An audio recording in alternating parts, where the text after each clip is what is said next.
What is up, everyone? Welcome to Backup Fantasy Sports. It is Wednesday, August 31st. My name is Ewan, and on today's episode, we are going to be getting into fantasy football with the wide receiver tiers. This is the fourth and final part of the series of positional breakdowns I've been doing. I've been going through Fantasy Pros, ECR, ADP, kind of breaking down each position for quarterbacks and tight ends. I did the top 12. Giving a thing that could go right, a thing that could go wrong for each position. And then last week I moved over to running backs, but they have 24, so I went into the tiers mode and broke it all down there. You can listen to those episodes on Spotify, Apple, Google, Overcast, wherever this podcast is available. But today we're going to get into wide receivers, and I'm going to go through the top 36 in Fantasy Pros current ADP as of today, Wednesday, August 31st, before one of the biggest draft weekends of the year. Running backs was a ton of fun, kind of all over the place. Hopefully I have refined it a tiny bit for wide receivers, and let's kick things off with tier 1 here with Cooper Kupp, Justin Jefferson, and Jamar Chase, possibly maybe a tier by himself, like tier 1.5, but for simplicity's sake, I am keeping them all in tier 1. Cooper Kupp has a ADP of 4.4, Justin Jefferson 5.4, and Jamar Chase 8.4. I have a weird feeling this year that this is the weakest tier 1 I can remember in a while, but it could just be because there's new names up here. Cooper Kupp, Justin Jefferson, Jamar Chase. Usually you see guys like Devonte Adams, Stefan Diggs, Tyreek Hill, those kind of guys. It's a new breed of wide receiver ones up at the top here. So the problem is, can Cooper Kupp come remotely close to replicating his 2021? It's a career year for a reason. It's the best year of your career. So I'm not sure about that. Matthew Stafford has the elbow injury. Allen Robinson is in town. Are the Rams going to go to a more run-heavy offense? I don't think they brought Matthew Stafford in for that, but all the stars aligned last year for Cooper Kupp to have a phenomenal year, and he did that, winning the receiving triple crown. Next up here is Justin Jefferson. The problem I have with Jefferson, not that there is a big problem, that's the thing when you get up to these high tiers, these high-ranked players, like you look for something to go wrong, and that doesn't necessarily mean that you don't like the player. It's just you have in your back of your head, you have to kind of hedge your bets. You don't want to be all in, like only see the good. I'm just wondering, do the Vikings really pass that much more to allow Jefferson to dominate the wide receiver position? I know a lot of people are taking him at wide receiver 1 this season. No problem with that at all. But is it too much to take him over some of the running backs like Austin Eckler, Derrick Henry? Najee Harris now has that foot injury, so that's different. Even teammate Dalvin Cook. I'm wondering, can Jefferson dominate the targets in Minnesota? I know Kevin O'Connell's come over from the Rams, but like I was saying, I'm not sure. Is this the weakest tier 1 I can remember in a while? And for Jamar Chase, I don't think Chase is going to take a hit with how many options the Bengals have in their passing game, but it is something to think about. They have an improved offensive line. Do they try to take the pressure off of that phenomenal passing game that got them to the Super Bowl last year? I think he is honestly, out of these three, the one I would draft the most. Just he's the cheapest, so you can get him at a better cost. But in year 2, wide receivers can still take a leap, and Chase already had such a phenomenal rookie year that I expect more of the same and maybe even a greater performance from the sophomore wide receiver. Moving down to tier 2 here with just two guys, two wily veterans of the position at this point, with Devonte Adams and Stefan Diggs. Adams coming in with an ADP of 11.8 and Diggs right after him at 12.4. I'm starting to come around on Adams. At the beginning of the preseason, the offseason, I was a little bit worried about him without Aaron Rodgers, but the more I think about it, Derek Carr, Josh McDaniels, they're going to be planning this offense around getting Devonte Adams more targets. I think it spells bad news for the likes of Darren Waller, Hunter Renfrow, whoever's catching passes out of the backfield there. But you don't bring in Devonte Adams. You don't trade 2 first-round picks without planning to give him 150, 160 targets in a season. And as for Stefan Diggs, love him as the 5th wide receiver. I think he's an excellent pick at the end of the first round. I think in some drafts, he's going ahead of Devonte Adams just because people know him with Josh Allen in the 3rd year of that partnership. The Bills highly expected to be one of the NFL's best offenses in 2022, and I cannot say anything bad about them. The running game, possibly a tiny bit, but Josh Allen, Stefan Diggs, Gabe Davis, everyone is loving the Bills offense for 2022, and I don't see a problem with, if you go in a PPR league with Adams and Stefan Diggs right there, you've got at least 300 targets locked up into your team, and those two will produce results. Moving on to the 3rd tier here, and I think that I hate this tier. I kind of grouped them all together for that reason. I actually like a lot of the guys in tier 4 more than the guys here in the 3rd tier. But right here, we've got Debo Samuel, Tyreek Hill, Mike Evans, and Keenan Allen.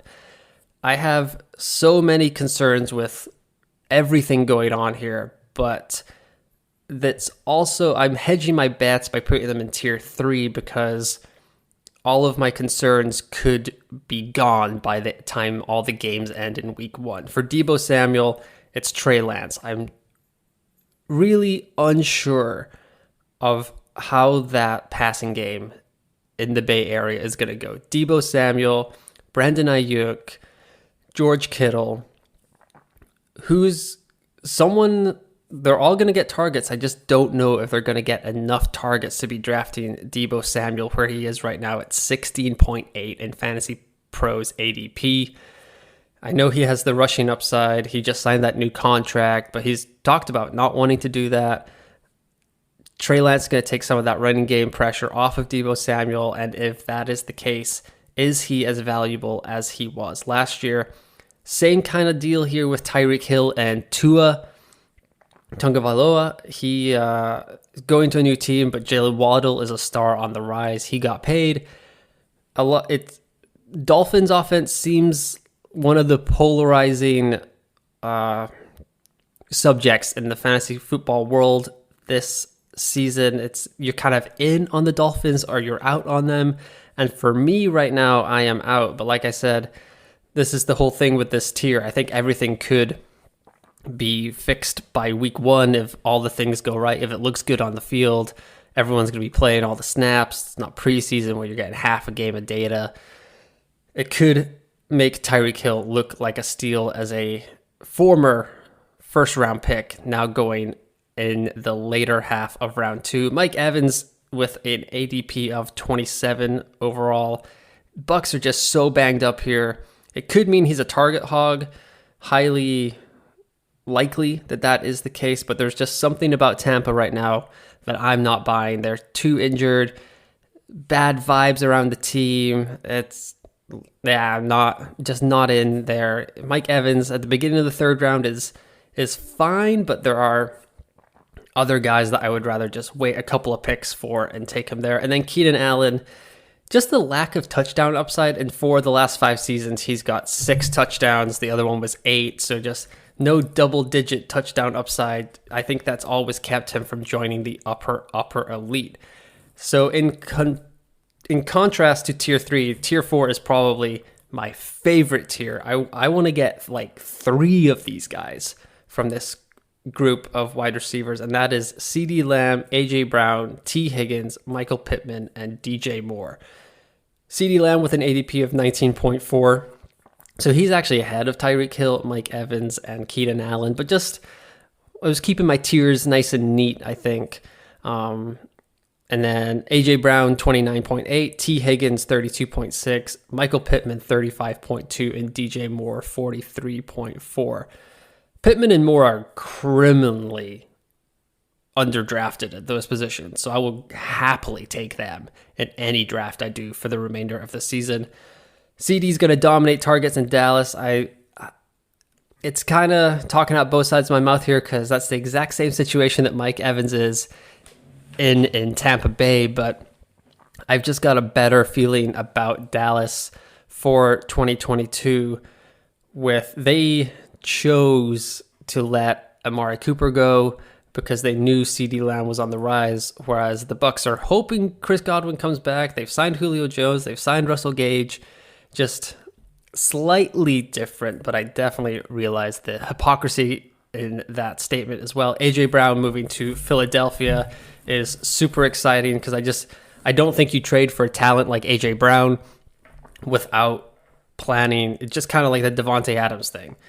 You don't trade for someone like that without planning to feature them heavily in your offense. Jalen Hurts has a lot of people excited with how he's looked in the preseason, all the reports coming out of camp. So Brown on the rise with Jalen Hurts, and it seems like the Eagles are going all in for a Super Bowl run this season. Higgins is the number 2 in a phenomenal Cincy offense, and he's cheaper than Chase, so certainly worth a look at the middle of the third round, late middle of the third round here. And then Michael Pittman's going to dominate targets in Indianapolis. There's really not anyone else to worry about there. Nahim Hines on the CBS podcast yesterday, Jamie Eisenberg was talking about he expects Hines to be second in Indianapolis in targets. And hard to disagree with that, as it's scary after Michael Pittman on the wide receiver depth chart in Indy. And then DJ Moore, same deal. Great talent, great receiver. I think everyone that watches football knows that DJ Moore is a tremendous player. But has he had a quarterback? Baker Mayfield, finally healthy. Is he going to rejuvenate Carolina and maybe make them a surprisingly good team this year with CMC, Baker, DJ Moore? They just traded for Laviska Shenault, not really expecting anything there, but obviously they think they are a team on the rise, and they're kind of a team with their backs against the wall with the GM, Matt Rule, all kind of on the hot seat there after a couple of tumultuous years in Carolina. On to tier 5 here. Tier is starting to get a little bit bigger as we move along. We've got Deontay Johnson, Terry McLaurin, Jalen Waddle, Mike Williams, Brandon Cooks, and Courtland Sutton. If I can grab any of these guys as my wide receiver 3, I will be a happy chappy in my draft, which is what I did in my salary cap draft on Sunday night. I had AJ Brown, I got Courtland Sutton, I overpaid for Lamar Jackson at quarterback, which was a stretch because someone bid him up, even though they knew I wanted, and I got Brandon Cooks as my third wide receiver. I was totally blanking there and filling time randomly talking about a quarterback, but I got AJ Brown, Courtland Sutton, Brandon Cooks all as my top 3 wide receivers there. Feeling very set at the wide receiver position with out of this tier, out of Johnson, Terry McLaurin, Jalen Waddle, Mike Williams, Brandon Cooks, and Courtland Sutton. I think Sutton, Cooks, and Williams are my top 3. All reports coming out of the Mile High City in Colorado are that Courtland Sutton is the apple of Russell Wilson's eye in training camp, and there's at least 1 or 2 times a day where the beat reporters are just wowed with what is going on between those two. Brandon Cooks last year with Davis Mills, he was targeted on 24.6% of the quarterback's pass attempts, and he was on pace for 144 targets, 105 catches, 1,100 yards, and 7 touchdowns in games that Mills started. So getting Cooks here at 53.4 feels very good with those numbers. And the Texans offense, while it's not going to be a top half of the league offense, it can only get better. Brandon Cooks, Nico Williams taking a step up. Dameon Pierce is the talk of the town as the preseason breakout running back here. And like I said, can't get any worse. Taking a step forward. Davis Mills has a whole preseason under his belt. Deshaun Watson is out of there. There's no media distraction. No one is talking about them, so they're just going about their business. And I think they can surprise a couple of people here, steal a few games in 2022. I'm a Houston Texans fan, so that is the homerism coming out in me. And then Mike Williams, he showed us how great he can be in the first 5 games of last season before picking up some injuries, and that's kind of the Mike Williams story. But he has 2 1,000-yard seasons and 2 9+ touchdown seasons under his belt, and last year he eclipsed 100 targets and 50 catches for the first time in his career with 129 targets and 76 catches. So things on the up for Mike Williams as well in Los Angeles with the Chargers, and they signed him to a 3-year contract extension in the offseason, so they obviously like what they saw from him as well. As for the other guys, I do like them, but they have their question marks as well. With Deontay Johnson in Pittsburgh, they have the chance to be a pretty good offense, but that's also what makes me nervous about Johnson, as Claypool, Pickens, Freiermuth, and Najee Harris are all there to compete for targets, and the quarterback situation is quite shaky for the Steelers with Pickett, Trubisky kind of battling it out there. We still don't know as of today, Wednesday, August 31st, who will be starting week 1 for Pittsburgh.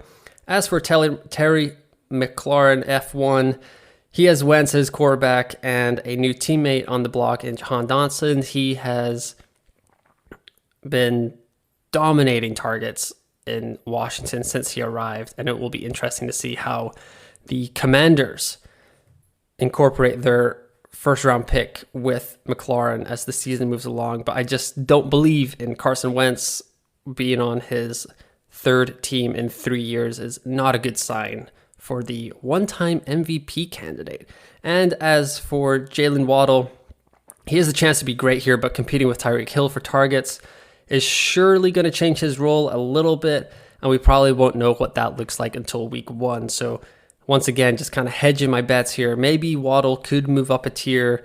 He's exciting. He has a young-ish quarterback. He's getting a new teammate in to help with some coverage. But it's kind of like in draft season, if we all drafted after week 1, all of these tiers could look totally different. But we don't. We draft in the preseason. We draft before the season starts. And that is how it goes. Sometimes you just got to play it safe a tiny bit, including with this 6th tier here with DK Metcalf, Amon-Ra St. Brown, Marquise Brown, and Darnell Mooney. This is kind of my wide receiver 4 range. I did pick up Mooney as my 4th wide receiver in that salary cap draft I was talking about. I'm not sure I'm comfortable with any of these guys as my starters, but I can easily see them also jumping up a tier by the end of week 1 if we see how their roles go. Metcalf has the chance to dominate targets in Seattle with Geno Smith. Tyler Lockett is still there, but I think if I was a NFL GM, I would go calling about Tyler Lockett before the trade deadline if you need some receiving help.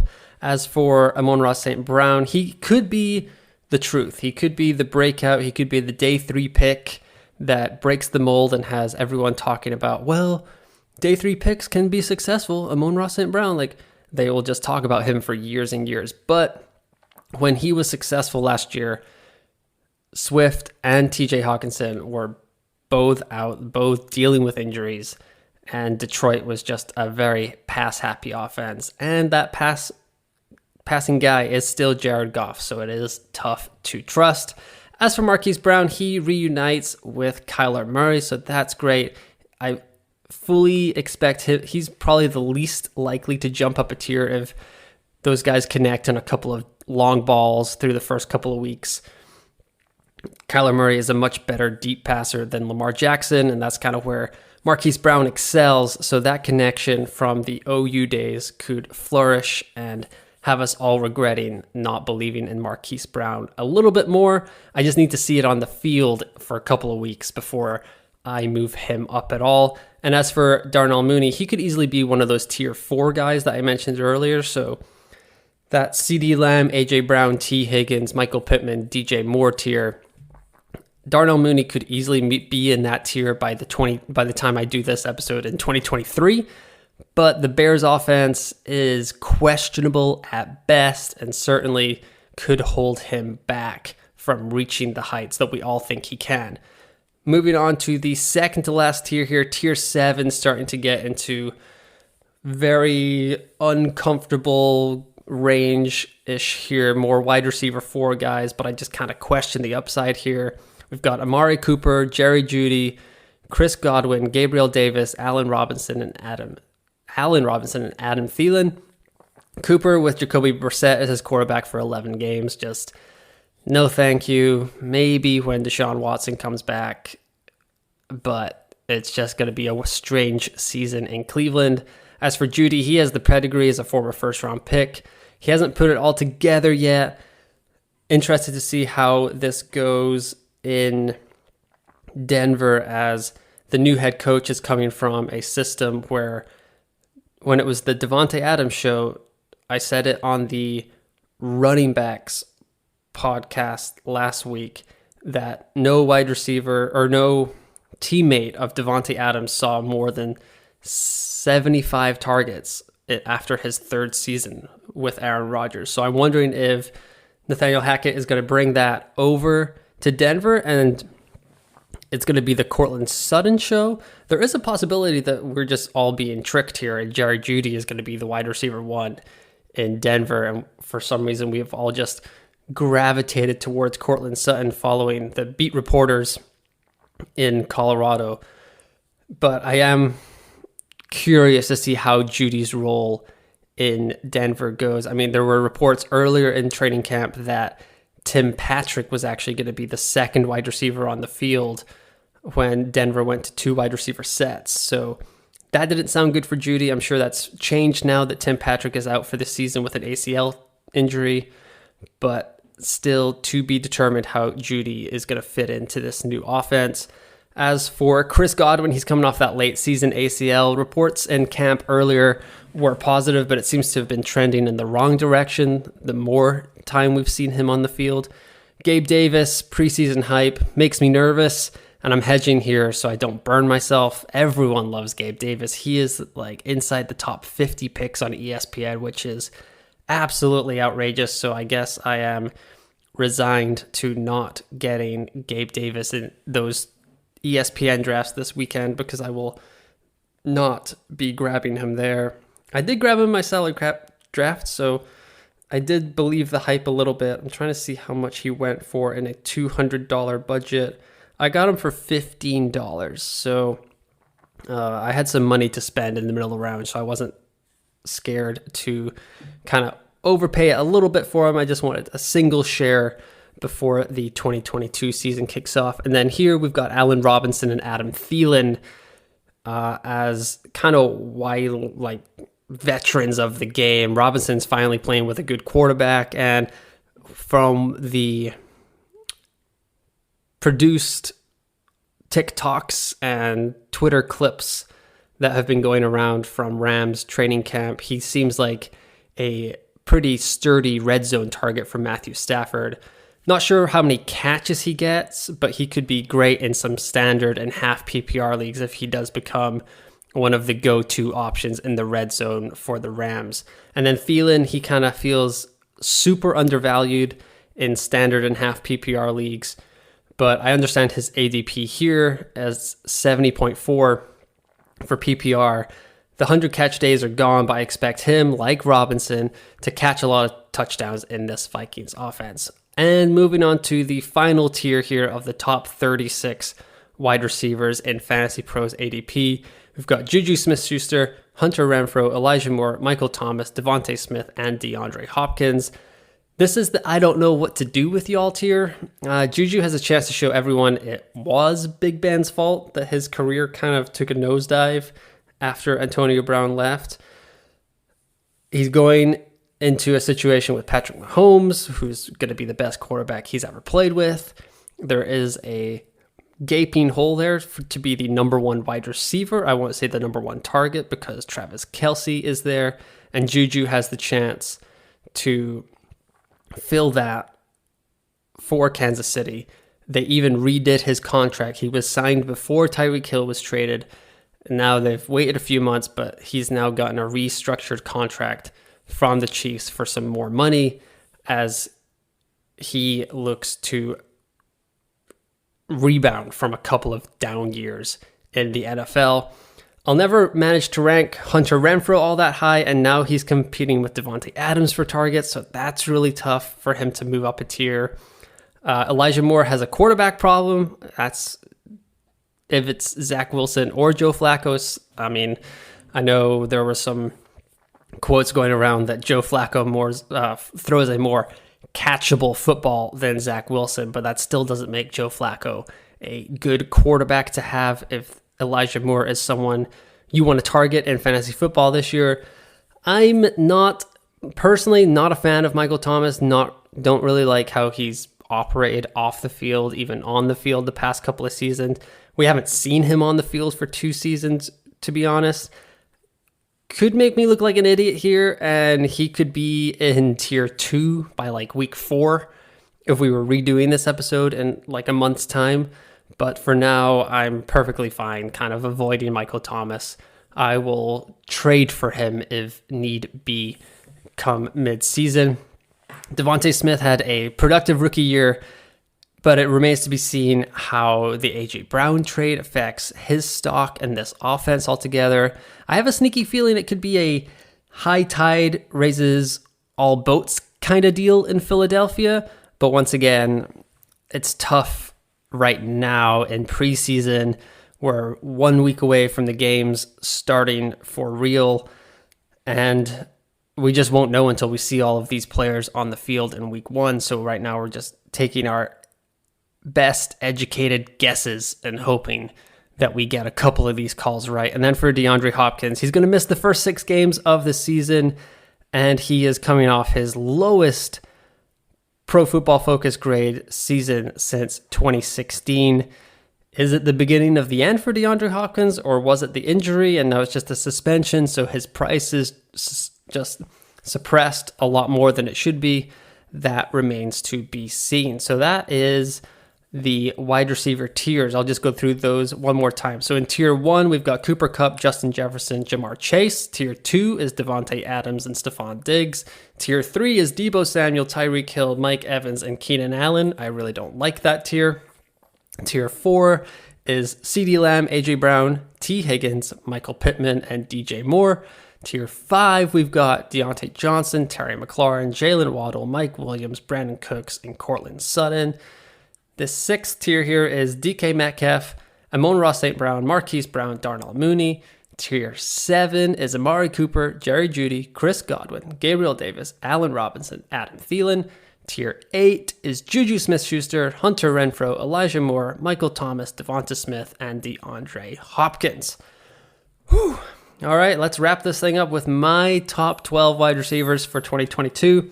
It's going to be Justin Jefferson here at 1, Cooper Kupp at 2, Jamar Chase at 3, so keeping that first tier together. Stefan Diggs is going to be 4, Devonte Adams at 5, CeeDee Lamb, Michael Pittman, DJ Moore, all take over that tier 4 and overtake the tier 3, or come from the tier 4 and overtake the tier 3 guys.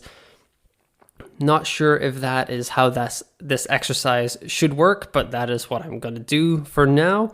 And then Tyreek Hill at 9, Mike Evans at 10, Keenan Allen 11, and Debo Samuel at 12, because I have major concerns about how that San Francisco offense is going to operate. And that does it for the positional breakdowns for fantasy football. Hopefully they have helped a tiny bit in your drafts. You still have some drafts this weekend, I'm assuming, if you're listening to this.